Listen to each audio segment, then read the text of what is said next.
Hey guys, welcome back to this channel. In this video, I'll be showing you guys how you can use the text-to-speech feature in CapCut PC.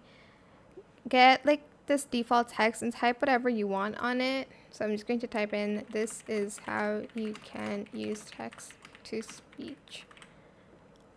Select your text and then go to the text-to-speech section here.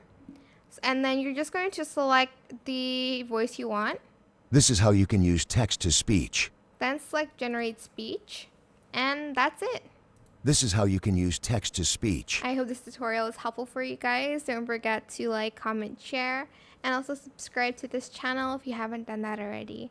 If you have any more questions about this video, just leave it in the comment section down below. I'll try my best to answer them all for you guys.